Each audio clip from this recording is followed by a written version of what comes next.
Welcome, friends, to another edition of Economic Update, a weekly program devoted to the economic dimensions of our lives, our jobs, our incomes, our debts, those looming down the road, those facing our children.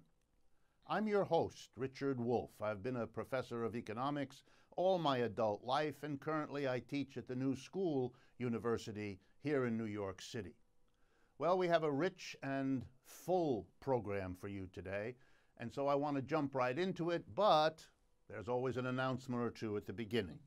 As some of you know, we have begun forming Democracy at Work action groups around the United States. Indeed, we now have 15 of them in 15 major American areas.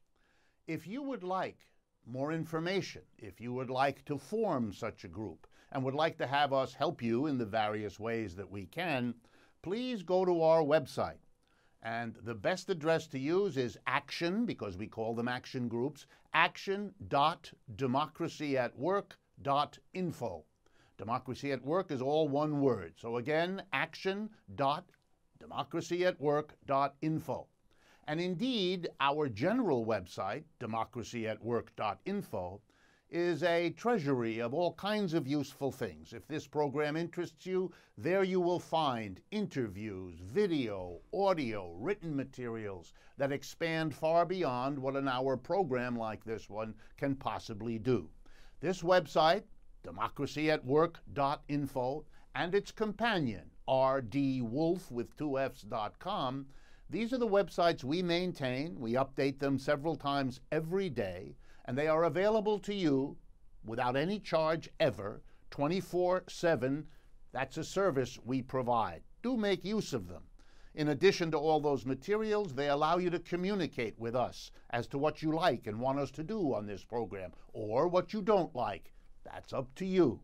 It allows you with a click to follow us on Facebook, Twitter, and Instagram. It allows you to help us spread the word by going beyond the 80 radio stations, for example, that already show this program, as well as the TV stations that already do. Finally, as many of you know, we now produce a television version, a video version of this radio program.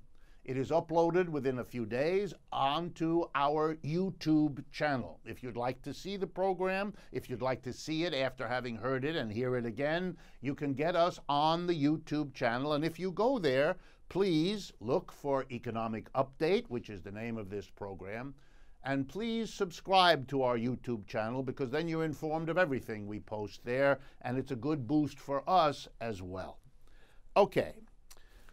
Let me turn then to the shorter updates before we get to the more major part in the second half of our program. The last week was dominated by economic news of all kinds, but perhaps one of the most glaring stories, which is an economic story at base, had to do with United Airlines. They behaved in an extraordinary way. By now, my guess is you've all heard about it, but if not, let me briefly recoup. United Airlines, like virtually all airlines, typically overbooks its flights. That is, they sell tickets to more people than there are seats on the particular flight. They justify that by saying some people don't show up, so they want to have paying customers for the folks to replace those folks who don't show up. In other words, they want to make more money than they might if they had to take the risk of simply booking as many seats as possible. All right, so what happens, which is indeed the story that happened last week, what happens when you indeed get more people with valid tickets that they have paid for on a flight than there are seats? What United Airlines did is remarkable. It offered to pay money to people if they would give up their seats. Not enough people did that, so now they had a problem. Of course, they could have solved the problem by upping the price until they made it valuable for somebody to, but they didn't want to do that. They didn't want to spend that money. Ooh, and what was it for? They had 4 employees they wanted to move from one city to another, and they wanted them to sit on that airplane in those seats for which they had sold tickets to the public. How nice. And when they couldn't get enough people at the price they were willing to pay, they sent in big, tough security men who dragged a doctor out of the airplane, out of the seat he had paid for, that he was 100% legitimately in, hurt him along the way. There are photos of him with a bloody face, etc. They have now apologized. But let's be clear, folks. This is about money. This is about an airline that wants to make money. Those of you that have flown recently know that airlines have been very creative. They charge you to go to the bathroom. They charge you to have a bag, even if it's a tiny one that only your pet mouse ever occupies. They charge you for anything beyond bread and water. Well, I take that back. No bread, just a water. That's what they do, and you know it. For your bag, for how fast you get on the plane, how soon you get off the plane. Pretty soon, I expect we will be charged for using the lavatory if we have the bad taste to need to do that. So this is just another way for them to squeeze yet more profits. That's what this is about.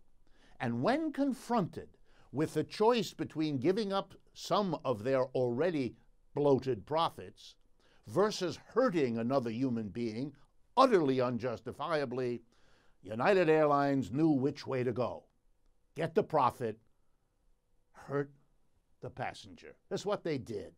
This is a kind of capitalism gone mad, in which even the conventional boundaries of what you can do for profits are violated.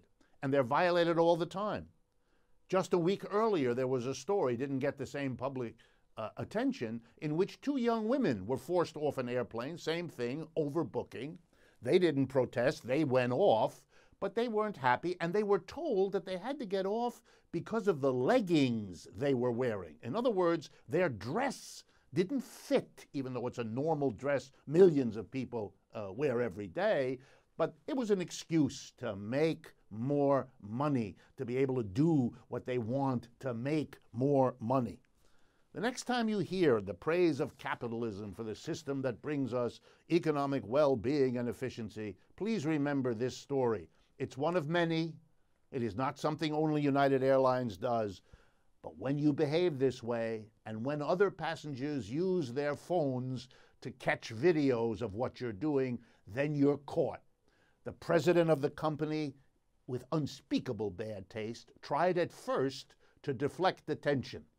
But when his profits were attacked, because it turns out that the doctor was of Chinese background, and United Airlines' future depends on selling tickets in China, and China's social media world went nuts, he had to reverse himself and finally apologize, as if it makes much of a difference. Let me turn to my next story. As most of you know, because we've documented it, going to college at this point in the United States is an extremely dangerous economic gamble. Less than ever before does a bachelor's degree at the end of 4 years of college get you a good job and good income. But even though it's less effective in doing that than it's ever been, it's more expensive to get the degree than it has ever been.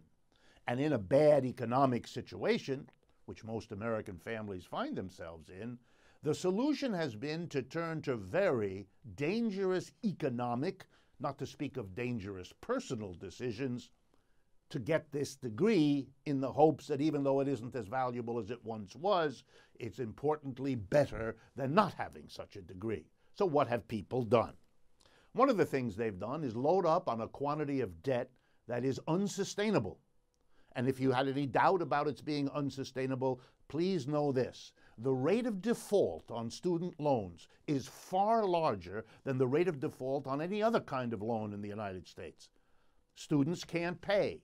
They've spent too much money getting an education and then discover they can't earn enough to be able to live, let alone have a normal life, and pay off the enormous debts they've run up. It's a crazy situation, and it is costing this country in all kinds of ways, not least of all, more and more young people saying, I'm not going to get caught in this debt trap that has been set for me. For a country that needs to compete in the years ahead in a world economy, this is the equivalent of shooting yourself in the foot. You're making an educated workforce harder and harder to emerge in this country because you're making it absurdly expensive and ridden with debt. But debt isn't the only thing young people have done to get through school. I'm going to give you two other examples that have been in the news this last week. The old story is what's called sugar babies. That's right. Those are college students, particularly young women, who make a deal, typically with a business traveler who comes to the city, wherever their school or college is, periodically, to be, I'm going to be polite now, an escort for the time that this business traveler is in town. In exchange for the traveler picking up the tuition or maybe even the room and board of such a young student, this young student accompanies the business traveler the 3 or 4 or 5 times that he or she is in town. I'm being as polite as I can. You all understand what I'm telling you. There are tens of thousands of sugar babies in the country. There are whole websites devoted to linking or connecting the sugar baby who needs help paying for college and the traveler who wants what he or she wants. But we're still not done. The new one that I only recently learned about is called an ISA, comes out of Purdue University. Income Sharing Agreement, ISA. Here's what it is. An investor, I kid you not, an investor gives to a college student the money for his or her college tuition, his or her college expenses. And the student writes a contract, which is valid in court, agreeing to give this investor a certain percentage of their income for, say, 10 years after they graduate. In other words, we are bringing capitalism into the relationship between the student and what he or she learns. And we're allowing investors to cash in on a system that puts students in an impossible debt trap. So students have a choice. Literally sell your body, or sell your future income, or borrow more money than you can possibly pay back in order to get a degree that is less effective for getting a good job than it's ever been. Welcome to a higher education in a capitalist system that is richer than most other capitalist systems in the world. That's how it treats these things. Well, then you might think, as Hillary Clinton clearly does, that Governor Cuomo here in New York has done a great thing by passing a bill which says if your family earns less than $125,000 a year, you will be able to go to either a community college or a 4-year public school here in New York State without paying tuition. But there are 2 catches to this bill. 1, you must go to school full-time, 30 credit hours a week, and you must do it in the requisite 2-year program of the community college or the 4-year program of the regular full college. The vast majority, particularly of poorer people who don't earn more than $125,000, have to work to go to school at all, and therefore they can't do a full-time job and full-time college. They take a few extra years. We should encourage and make it easier for them. What this is doing is saying, if you're in that situation and you can't go full-time, we're not going to help you. What in the world is going on? But that's only the first catch. Here's the second. If you do this, if you get tuition waived for you, and you go to college in New York State under Governor Cuomo's bill, you must live and work in the state of New York for at least 5 years afterward.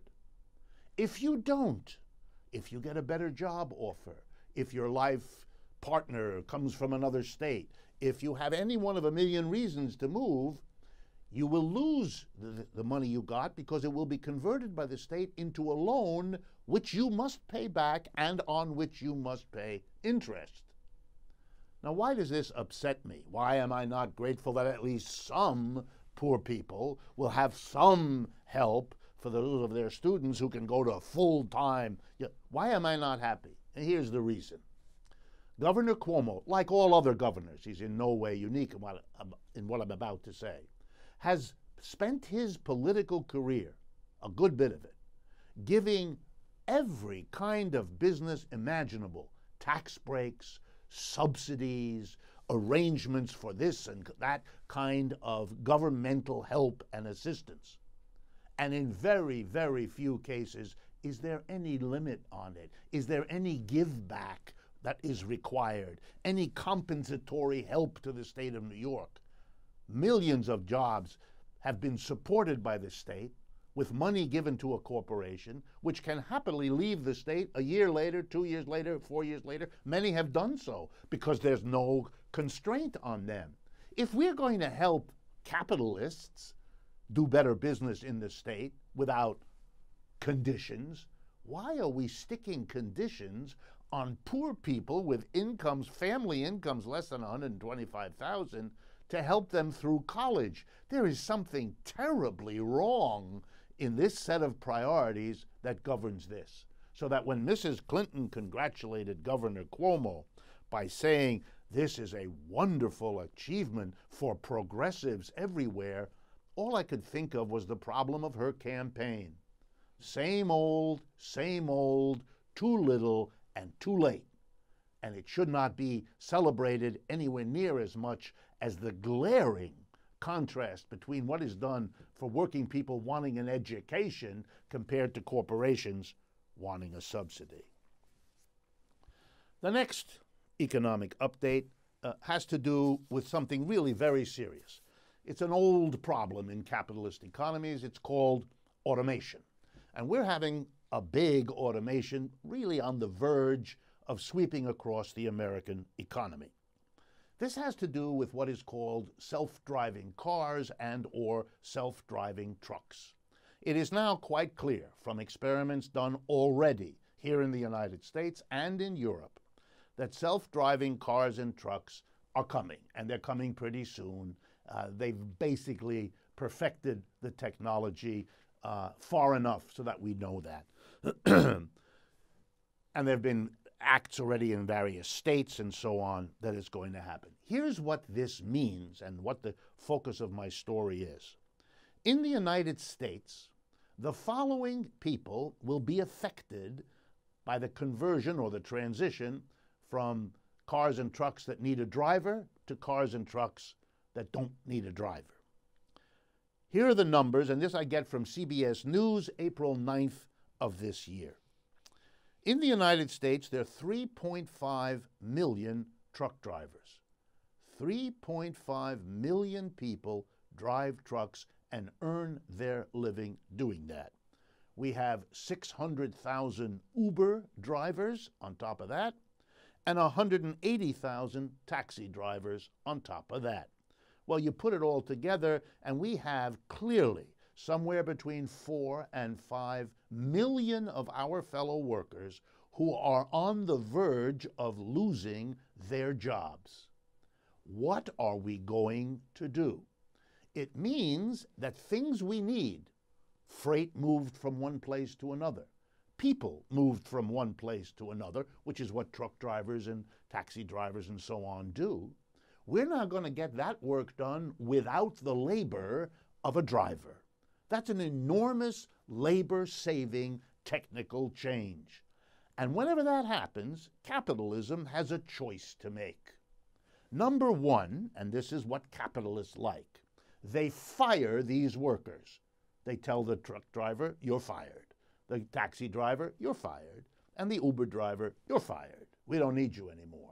And the companies like that because they get the work done, the freight is moved, the people are moved, but they don't have to pay a wage. So they charge pretty much what they did before, maybe a little less, and they keep as profits what they used to pay out as wages.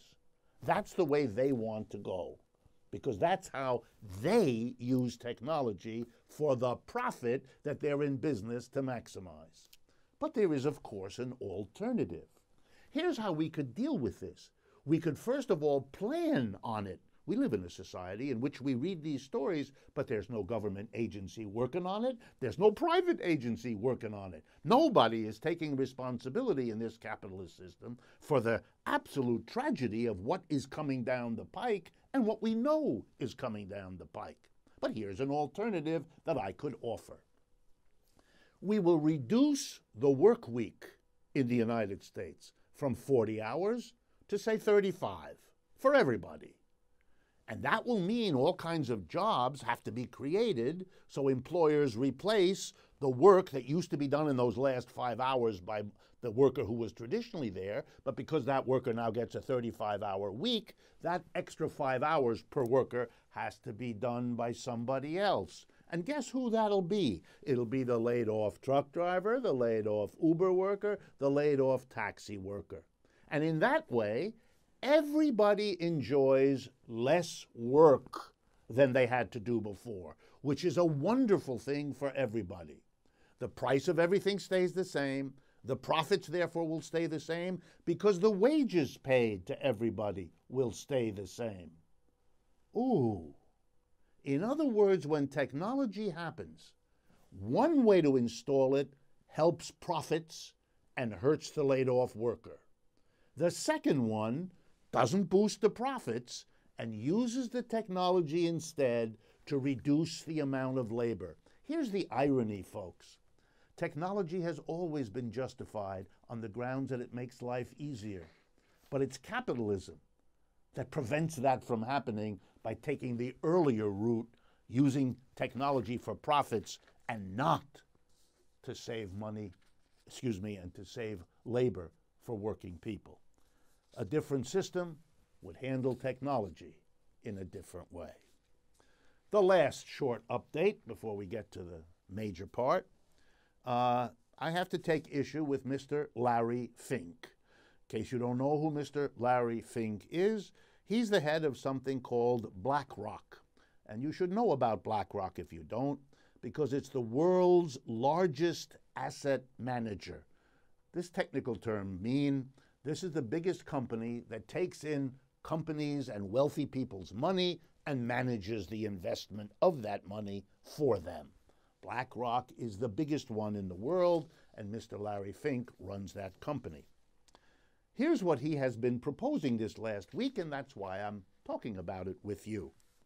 He is urging the Trump administration to design its supposedly $1 trillion infrastructure program, rebuilding roads and highways and all the rest here in the United States, so that it is, here we go, nice words, public-private partnership.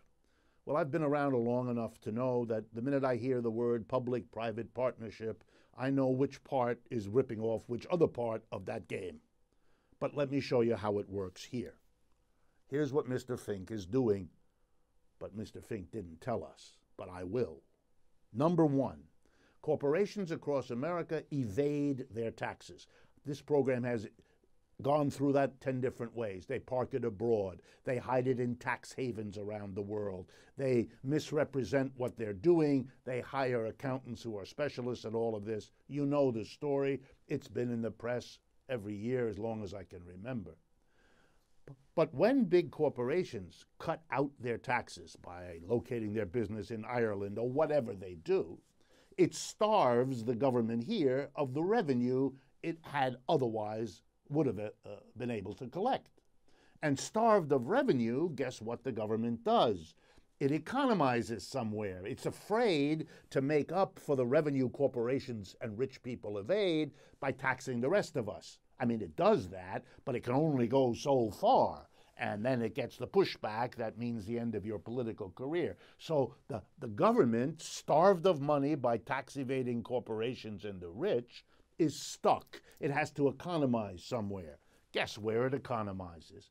Infrastructure maintenance. It doesn't clean or repair or maintain the subway, the road, the bridge, all of that. So after a certain number of years, the bridges fall down, the roads are impassable. You know the story as well as I. And now listen to Larry Fink. The government doesn't have enough money, he says, to do this on its own. And yet we must repair our bridges and roads. So here's what we'll do. We, the private sector, big business, corporations, and the rich, will pool some of our money and share it with the government to build the roads, to rebuild the roads and the bridges. But the only problem is, since it's our private money, you have to give us a return on our private money. So there'll have to be a toll on the bridge and a toll on the road. And you get the picture?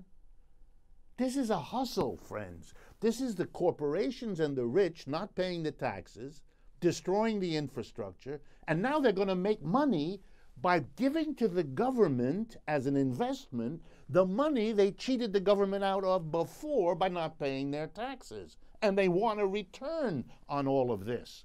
This reminds me of the old story of the two gentlemen who visit the dry cleaner in the neighborhood. And they say to the dry cleaner, "We're here to sell you a policy to protect you from vandalism." And when the local merchant says to the two guys, "What are you talking about? Protection from whom? I don't need any protection." They both smile. They look him in the face, and with a very pleasant tone of voice, they say, "You need protection from us." And then he understands, and then he pays.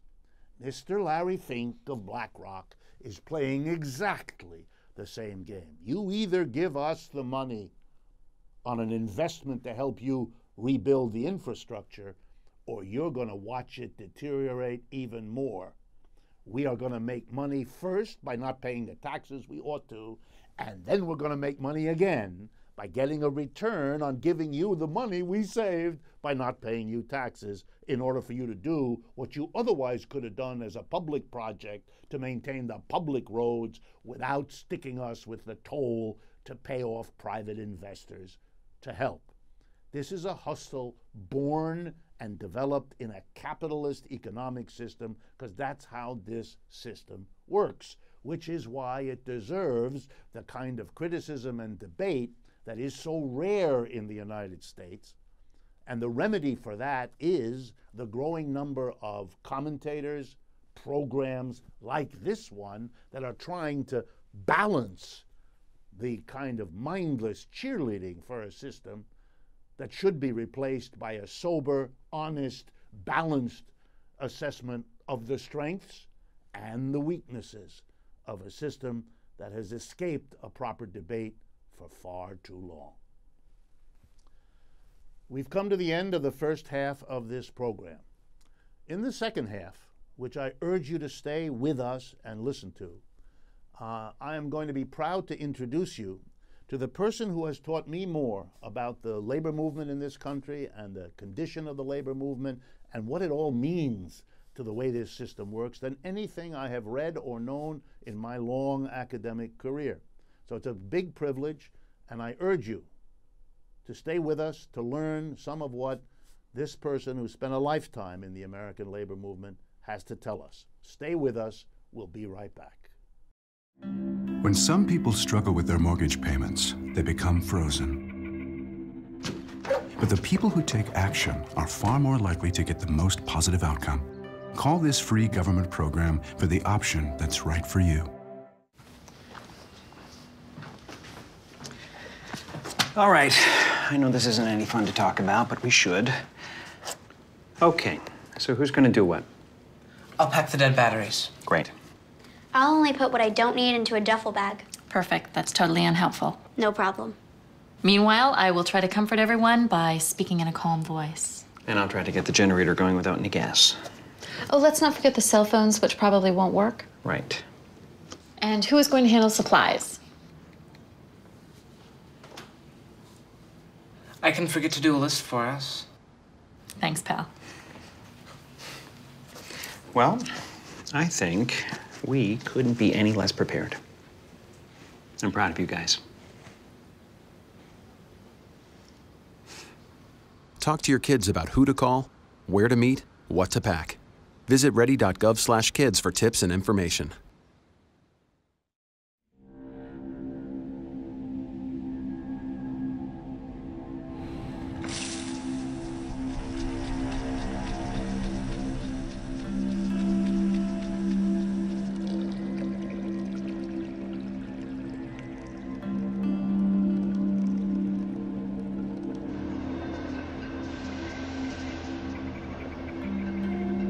When some people struggle with their mortgage payments, they become frozen, petrified. Not knowing what to do, they do nothing. But the people who do something, the people who take action, are far more likely to get the most positive outcome. Making home affordable is a free government program. Call now to talk one-on-one with a housing expert about the options that are right for you. Real help, real answers. Right now. Welcome back, friends, to the second half of today's edition of Economic Update. It is my pleasure to introduce today my guest, someone I have known for many, many decades. His name is Frank R. Annunziato.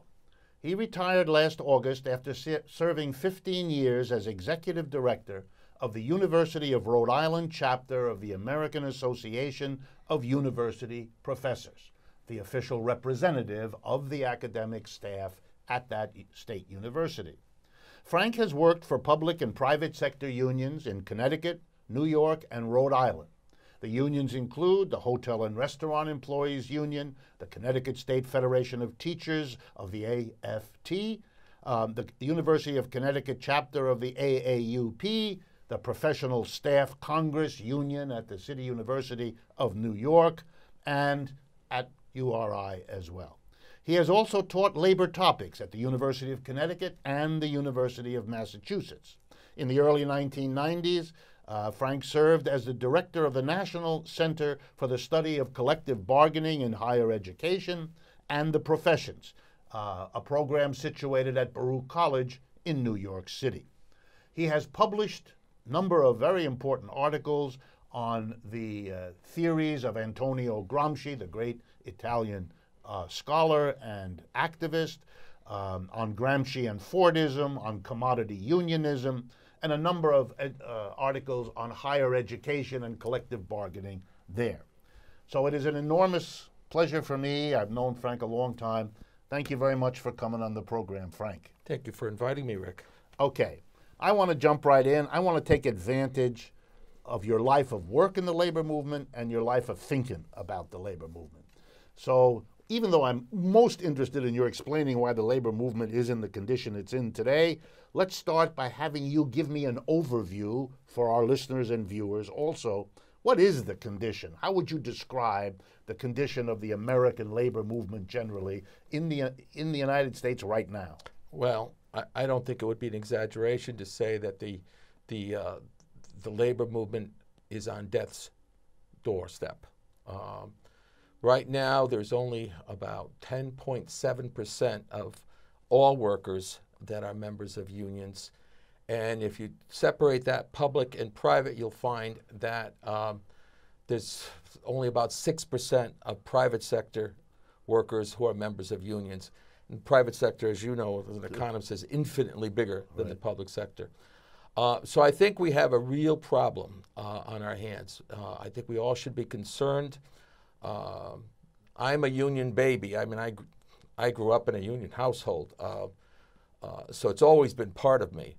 But many people have commented over the years that the great American middle class, the force most responsible for that, was the labor movement, especially the labor movement coming out of the Roosevelt coalition, the Franklin Roosevelt coalition. Why did it happen that the labor movement has gotten so beat up? I think it's a perfect storm of the law. The law has been changed over and over again to make it harder and harder for unions to organize. I think it's also, you have to say that the courts have been responsible. Tremendous decisions by the courts have made union weapons less and less useful. Many of us learned years ago about the poor Danbury Hatters in Danbury, Connecticut, who dared to leave a boycott against one of the hatting companies. And by the beginning of the 20th century, that was a major Supreme Court decision in which the Supreme Court of the United States ruled that a boycott violates the Sherman Antitrust Act. Now, that law, as we all know, was developed to prevent conglomerates and cartels. And monopolies. And monopolies. And what was it used for? To stop unions.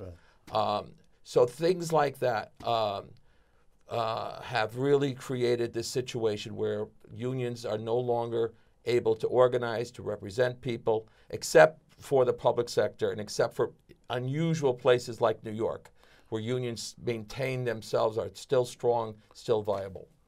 Okay, so if they're at death's door, and you yourself just now hinted at it, they did come out of the Great Depression pretty strong, at least relative to what they had been before. They got a couple of laws from Roosevelt that made it easier to organize, but they did the hard work on the ground, mobilizing millions of people. Tell us, because it is so early, how did this happen? How did they go from the strength they seemed to have, say, at the end of World War II, 1945, to the dire situation you just summarized? Well, it's wonderful to think in Marxist terms about this, I think. Okay. And what happened first? What happened was the Depression. The Depression weakens our capitalist system enormously. Right. Allows for a imaginative, courageous leader like FDR to come in and say, we're going to boost demand. I have to boost demand. That's the capitalism can't fight him anymore. They're dead, they're dying. So he does that. He gets legislation planned, and the unions respond. There's the CIO, the great CIO, aggressive, imaginative. They go all over the country and organize everywhere. Big steel, big rubber, the auto workers, on and on. So you have those things to happen. Now, here comes the Marxism. We then have World War II, okay? Roosevelt enters the war, but he knows that he can't win this war without labor's cooperation. So he asks them, will you agree that there will be no strikes, no lockouts during the war, and we will arbitrate all your disputes? Most of the unions agree to that. He then dumps tons and tons of money into the economics of the United States. Planes, tanks, on and on and on it goes. The government buying all those things. Buying all that. What effect does that have? Well, it has many effects, but one of them is capitalism recovers, right?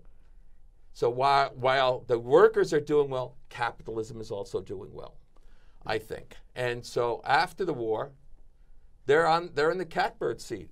They run the world. American capitalism runs the world. Europe is destroyed. Japan is destroyed. The Soviet Union weakened. Drastically weakened. Lost 40, 50 million people. Horrible battles in the Soviet Union. And so only the United States has a functioning capitalist system. And now is the time for them to get back at these unions that have taken too much for them. So immediately after the war, 1947, Republicans take back Congress. They pass all kinds of legislation to make the Taft-Hartley amendments, which make it easier for employers to resist unions in organizing campaigns, create right-to-work, so-called right-to-work states. By the way, there are now 28 of them in the United States, whereby these states, unions cannot bargain any kind of meaningful union security. And then the greatest weapon of all is struck on, and that is anti-communism, all right?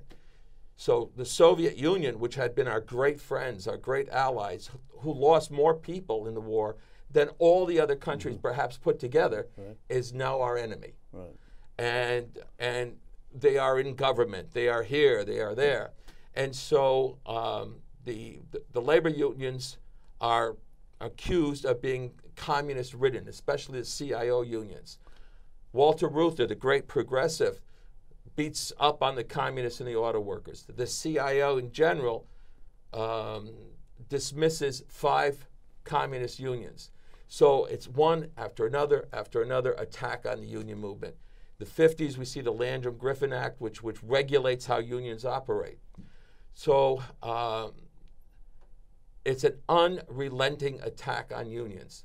And unfortunately, the labor movement has really not been able to respond in that kind of a way. Could I ask you to amplify one thing? The purging of communists and socialists. It has been said that this deprived the labor movement of, not all, but many of the most active, the most militant, the most courageous leaders that they had. And so it was under the name anti-communism, what you were actually doing was decapitating the labor movement in a sense, taking away a huge portion of the most active.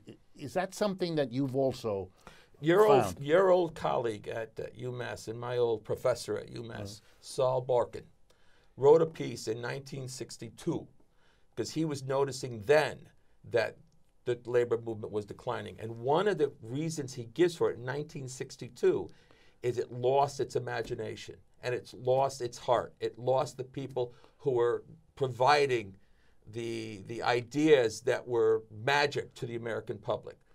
And that's what happened. Those people were kicked out, booted out, and discredited. Now, I'm not a communist. I've never been a communist. And I've had, as we both have had, disagreements with them over the years. But nonetheless, you have to give them credit for being great organizers, and they were. Right. So that you couldn't kind of assault them for being great organizers of a successful movement. Right. So you had to find something else to tar them with to get them out of their positions. Correct. And the anti-communism right. They were was the opportunity. That's right. The poor Rosenbergs were killed because they were selling, atom bomb secrets or whatever the excuse was.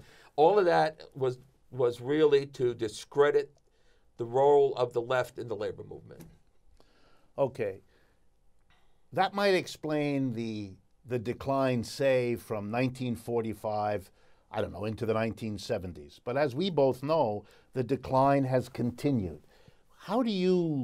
What's your way of thinking about the continuing decline? The fact that even now we've become used to hearing each year that the number of people in the labor movement has shrunk from the year before.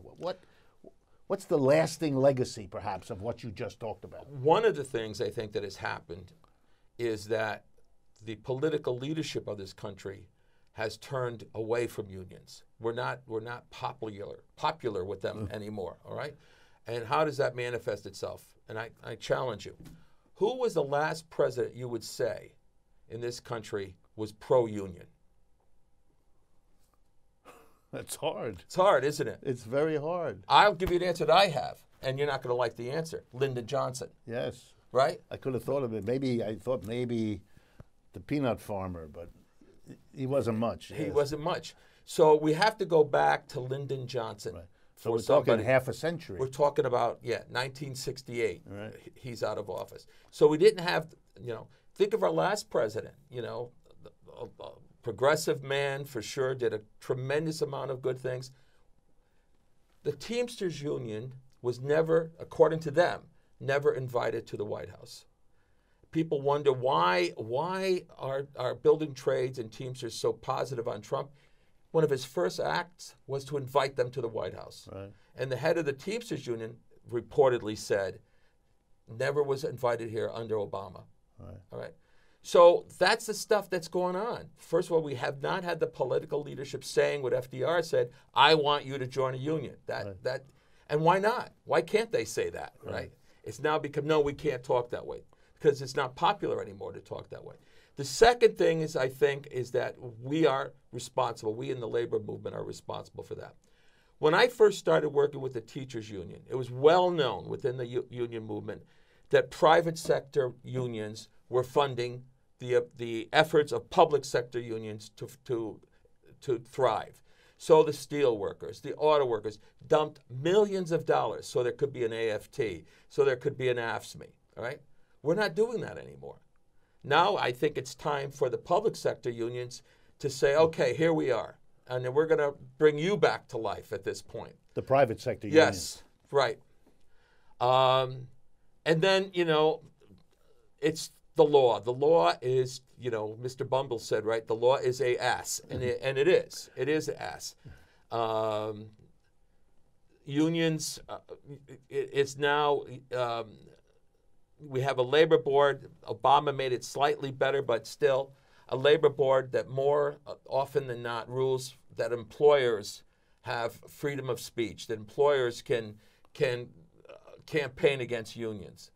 And the final thing I would say is us. I mean, it really is us.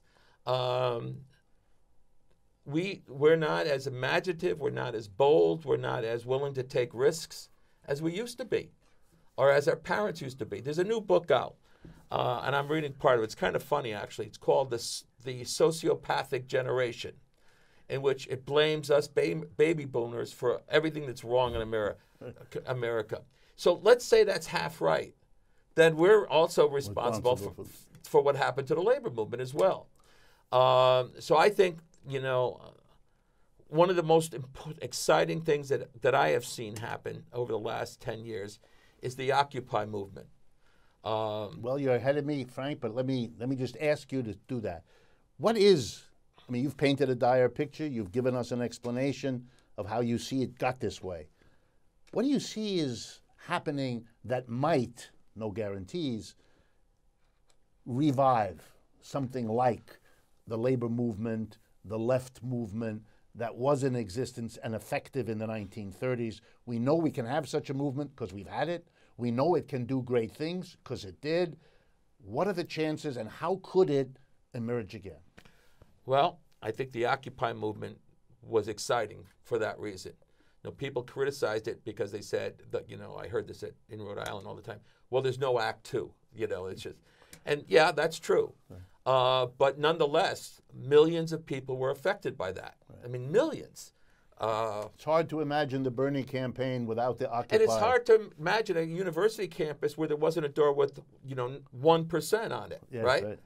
I had it in my office at URI. I had it in French as well. Nous sommes le 99%. Right. And because it was worldwide, right. is what I'm saying. Yes. So I think that those people who did that must continue doing things like that. Must continue to sticking their necks out. Right. Guys my age, all we can do is support them, and we will support them, with money, with our, with visiting them, stuff like that. But we need you remember in New Haven, Rick, there was a Portuguese man in Fairhaven, where you lived and where I grew up, who was a union organizer under Salazar in Portugal. And we asked him once, well, how do you organize unions? And his response was quick, because he had thought about it. He said, you have to find the half-crazies. Who are the half-crazies? Those are the people who will do things that no one else will do. Right. And we still have them in our country. And they have to come forward, and they have to pay attention to the labor movement. And I think it's possible, and I think they will come out. And will they do things that you and I would want them to do? Probably not. But they're going to bring imagination back into things and joy back into things, and that's what we need. Yeah, I have the same feeling, Frank. I've told this story. If the people who organized the sit-in at Zuccotti Park here in New York City, where Occupy had its base, if they had come to me in the summer before, which they didn't, but had they come to me and said, what do you think? You've been around a while, you've been active. We're planning to set up some tents in that park. What do you think? I would have told them, like you just said, you're crazy. Yeah. No one will care. Yeah. You'll get a story in the back page of the newspaper, and it'll be forgotten. Yeah. I'm so glad they never came, so they didn't get this bad advice from me, because that imagination was the right thing at the right time.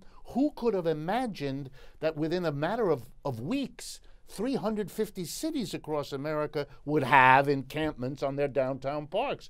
It was a stunning. And around the world. And around the world. Paris, Berlin, everywhere. London, okay, so let me get back to something that you and I have in common that touches this point. I'm a professor. You have been a professor.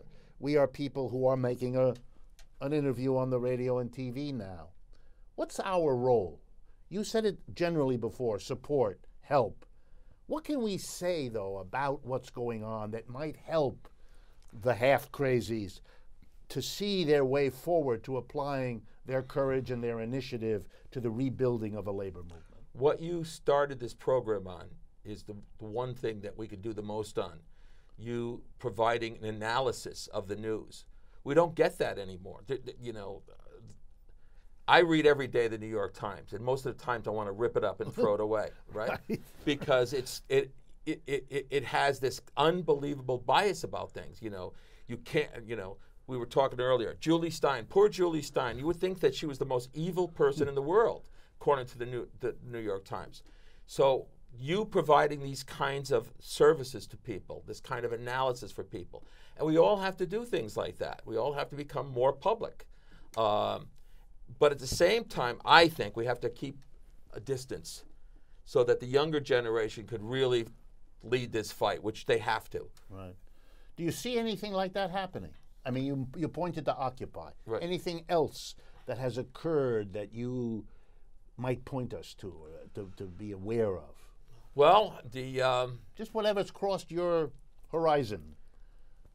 There are.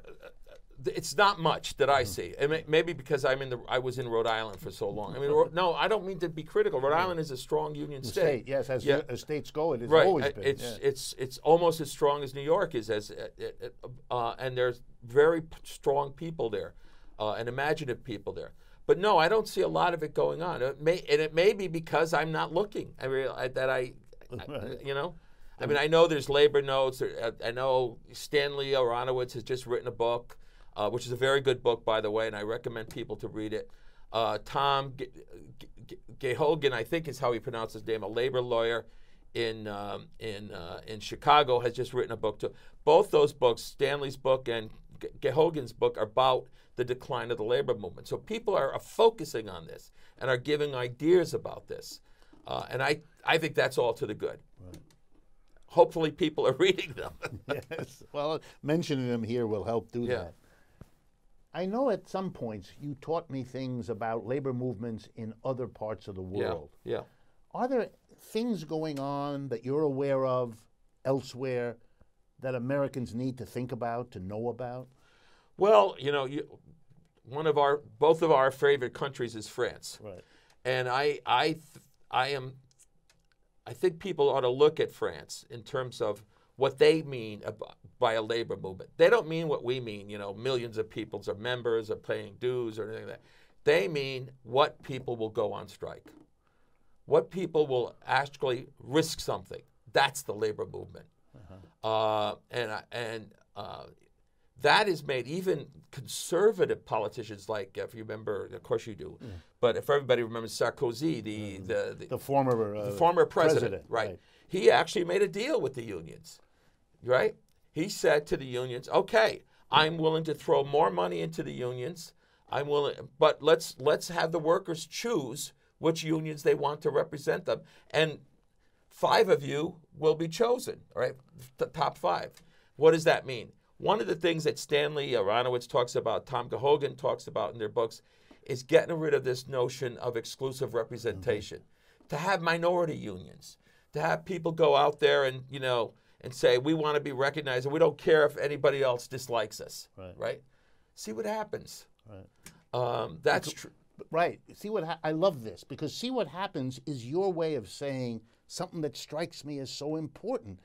We can't stay with the model we have because it has failed us. Right. And there are a lot of reasons for it. I don't mean only to blame the union leadership or anything like that, but if you're following a certain kind of organizational model for 50 years and you're on a 50-year decline, you've got to be self-critical, because how you organize is one of the few things you have some control over, and clearly it's not working. Right. So that these ideas, such as allowing multiple unions at a workplace, these are the kinds of changes and questionings of a model that anything like a healthy union movement would have to encourage. Yep. It seems to me. Yeah, especially now where I think we have a very weak federal government at this point. I mean, especially now, those things need to be tried and pushed. We also ought to encourage people to say really, really radical kinds of things. You know, like, for example, we, you know, over and over again, we want socialized medicine, and we're not afraid to use that term. Right. We want what England has. We want what Italy has. We want even what France has. Right. It's better than what we got. Yeah, right? So people need to say that, and leaders, especially young people, need to be saying things like that. Oh, they'll be called all kinds of names, but so what? Right. Some people will listen. You know, again, I'm lucky. I'm a union family, but I go back to when my mother, in 1933, many of the shirt shops and the and the blouse factories left New York because the unions had become so strong. The National Industrial Act was passed by Roosevelt, all right? The New York unions, the ILGW, the Amalgamated, sent organizers, Yiddish organizers, Italian organizers, black organizers. And in 1 year, they organized everything in the city of New Haven. Why? Because they said to people, your lives could be better. The NIRA says you ought to be working, and it did in those days, you ought to be working 35 hours a week, not 60, right? They got the union in, and that changed overnight, literally overnight. So, we can't be afraid of articulating what a good life could be, and how could Right, because it's the greatest criticism of America. With all it's achieved, the gap between what could be in this country and what is, that's the issue to attack, because there's no justification for giving all this wealth to a tiny 1% while everybody else... And it gets bigger and bigger. Yeah, I mean, the gap gets bigger and bigger. Even after the crash of 2008, it doesn't stop. It doesn't stop. That's right. So I think people cannot be ashamed to say things like this. And, people my age, well, what do we have to lose anymore, That's the way I feel about it. Okay. So do you see yourself in the minute we have left, do you see yourself doing this kind of thing in your retirement? my dotage? Your dotage? No, I don't know. I love what you're doing. I think it's wonderful, but that's you. I mean, that's how you are, and I don't know if I could be the same way. Right. But I do things in my own little ways. I try to help people. Politically. I'm gonna also ask if you would consider coming back and resuming this conversation about the labor movement. Lord knows it needs it. If you have some time in the months ahead, we can arrange it again. And I hope you write. I know how good you write when you do. And if you do, Democracy at Work will be proud to publish what you do. Thank you. Sure. Thank you, Frank. And thank you for a lifetime of teaching many folks like me what the labor movement is about. Thank you, friends. I want to thank you all for listening. We have, as you know, partners for this program. We want you all to be partners. I want to thank truthout.org, that remarkable independent source of news and analysis that's been our partner for a long time. Please make use of our websites, share this program with others, and if you'd like, take a look at us on YouTube, where you can see all this in living color. I look forward to speaking with you again next week.